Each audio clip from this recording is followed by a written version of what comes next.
आप सभी को मेरा प्रणाम। आज मैं आपके सामने एक कंजूस और एक साधु की कहानी लेकर आई हूँ। तो चलिए शुरू करते हैं। गांव अमीर नगर में एक बहुत ही बड़ा कंजूस रहता था। उसकी कंजूसी का यह आलम था कि यदि वह खाना खाने बैठता तो अपना दरवाजा इसलिए बंद कर लेता था कि कहीं उसके खाते समय कोई आ गया तो उसे भी खाना खिलाना न पड़ जाए। दुर्भाग्यवश एक दिन जिस समय वह खाना खाने के लिए बैठा तो दरवाजा बंद करना भूल गया। अभी वह कंजूस खाना खाने के लिए बैठा ही था कि तभी एक साधु भिक्षा मांगने आ गया। उसने कहा, बेटा, भगवान के नाम पर एक रोटी तो दो। कंजूस तुरंत खाना छोड़कर उठा और उसने साधु को वहां से टालने की कोशिश की, मगर साधु भी अड़ियल था। वह वहीं खड़ा रहा।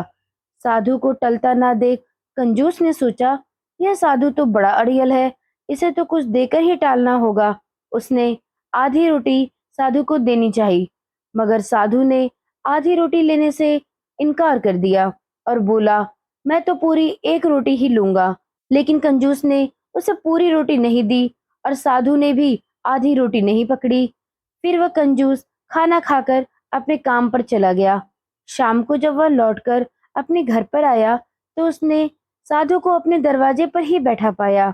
तब उस कंजूस ने साधु की अडिगता देखकर उसे पूरी एक रोटी देनी चाहिए और बोला, लो बाबा, तुम पूरी एक रोटी ही ले लो और अब यहाँ से चले जाओ। साधु ने बोला, अब एक नहीं, मुझे दो रोटी चाहिए, क्योंकि अब खाने का दूसरा पहर आ गया है। एक रोटी अपनी ओर बढ़ता देखकर कंजूस ने तुरंत कहा, अरे अरे, तुझे एक रोटी लेनी है तो ले, वरना चल भाग यहाँ से। कंजूस ने अकड़कर साधु को धिक्कारा, मगर साधु ने उससे वह एक रोटी भी नहीं ली और कंजूस ने साधु के कहने पर उसे दो रोटी नहीं दी। कंजूस अपने घर में घुसा और दरवाजा बंद कर लिया, खाना खाया और सो गया। वह सुबह उठा तो उसने साधु को अपने दरवाजे पर ही बैठा पाया। उसे देखकर कंजूस घबरा गया। वह सोचने लगा, यदि साधु मेरे दरवाजे पर भूखा मर गया तो मैं खामखा फंस जाऊंगा। तब उसने साधु को दो रोटियां देनी चाहिए, मगर फिर साधु ने कहा, अब तो खाने का तीसरा समय आ गया है, अब मुझे दो नहीं, तीन रोटियां चाहिए। लेकिन इस बार भी कंजूस ने उसे तीन रोटियां नहीं दी और साधु ने उससे दो रोटियां नहीं ली। इस प्रकार 4 दिन बीत गए। साधु 4 दिनों तक भूखा रहा तो उसके शरीर में परिवर्तन आना स्वाभाविक ही था। वह मरने के हाल में दिखाई देने लगा। न खाने के कारण वह अत्यधिक कमजोर हो गया था। साधु की यह हालत देखकर कंजूस बहुत घबराने लगा। फिर उसने साधु के सामने हाथ जोड़कर कहा, महाराज, आपको जितनी भी रोटियां चाहिए ले लीजिए, मगर आप यहाँ से चले जाइए। साधु महाराज बोले, बच्चा, अब रोटी से काम नहीं चलेगा। अब तो मैं यहाँ से तभी हटूंगा जब तुम मेरे साथ मिलकर एक कुआं खुदवाओगे। साधु महाराज की यह बात सुनकर कंजूस का दम खुश्क हो गया और वह बोला, आप यह क्या कह रहे हैं महाराज, मैं कुआं नहीं खुदवा सकता। साधु ने कहा, अच्छा, फिर ठीक है, मैं भी यहाँ से नहीं हटूंगा। साधु की बात कंजूस ने सुनी अवश्य, लेकिन वह उसकी बात को टालकर अपने काम पर चला गया। मगर फिर उसकी बुद्धि रह रहकर साधु की ओर ही जा रही थी। उसका काम में मन भी नहीं लग रहा था और फिर वह बीच में ही अपना काम छोड़कर वापस अपने घर चला आया। साधु को वहीं पाकर उसने कहा, महाराज, मुझे तुम्हारी शर्त मंजूर है, अब तो तुम रोटी खा लो। फिर साधु ने कहा, बच्चा, अब एक कुएं से काम नहीं चलेगा, अब तो तुम्हें दो कुएं खुदवाने पड़ेंगे, एक मेरे लिए और दूसरा अपने लिए।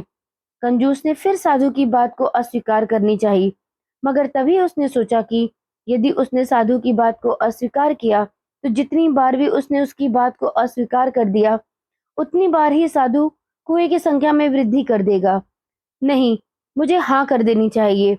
ऐसा सोचकर कंजूस ने हामी भर दी और कुछ दिनों बाद दोनों कुएं तैयार हो गए। तब साधु ने कहा, हे मनुष्य, मैं 1 वर्ष के बाद इस गांव में पुनः वापस आऊंगा और तब यदि मेरे कुएं का पानी तुम्हारे कुएं के पानी से कम रहा तो मैं तीसरा कुआं खुदवा लूंगा। इतना कहकर वह साधु वहां से चला गया। उसके जाने के बाद कंजूस ने सोचा, साधु बहुत जिद्दी किस्म का व्यक्ति है, मुझे एक काम करना चाहिए कि मैं अपना कुआं खुला छोड़ दूं और साधु के कुएं को बंद कर देता हूँ, जिससे लोग मेरे कुएं से तो पानी निकाले पर साधु का कुआं सुरक्षित रहे।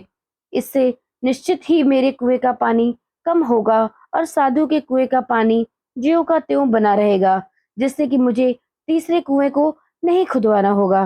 फिर कंजूस ने ऐसा ही किया। उसने अपना कुआं लोगों के लिए खुला छोड़ दिया और साधु महाराज का कुआं ढक दिया। 1 वर्ष बाद साधु अपने कहे अनुसार पुनः गांव में वापस आया। साधु को देखते ही कंजूस ने गर्व से कहा, महाराज, आप अपने और मेरे कुएं का पानी नाप लीजिए। मेरे कुएं में आपके कुएं से पानी कम है। साधु कंजूस के साथ कुएं के पास गया और बोला, तुम ही नापो।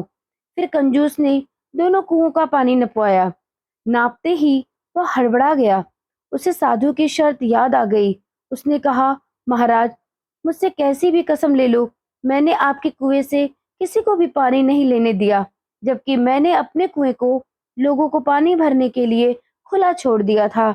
लोग केवल मेरे ही कुएं से पानी भर कर ले जाते थे, मगर फिर भी मेरे कुएं में पानी ज्यादा कैसे हो गया, यह मेरी समझ में नहीं आ रहा। फिर साधु महाराज ने उसे समझाया, अरे बेवकूफ आदमी, तूने मेरे कुएं से किसी को पानी भरने नहीं दिया और अपना कुआं लोगों के लिए खुला छोड़ दिया।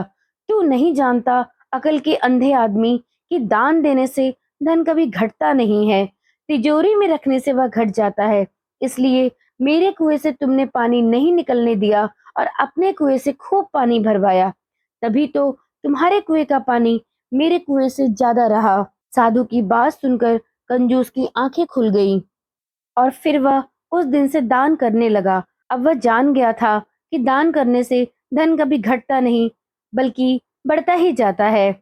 आज इस कहानी के माध्यम से बस इतना ही कहना था कि कंजूसी एक हद तक तो ठीक होती है, परंतु यदि ज्यादा बढ़ जाए तो वह हानिकारक सिद्ध होती है। दान देने में तो किसी प्रकार की कंजूसी नहीं बरतनी चाहिए। अगर ईश्वर ने आपको उस लायक बनाया है तो आपको दान अवश्य करना चाहिए, क्योंकि आपके दान करने से आपका धन निश्चित ही बढ़ता है। बड़े बड़े ग्रंथों में भी लिखा है कि दान देने से धन में वृद्धि होती है। दान देने से ईश्वर भी प्रसन्न होते हैं। धन्यवाद।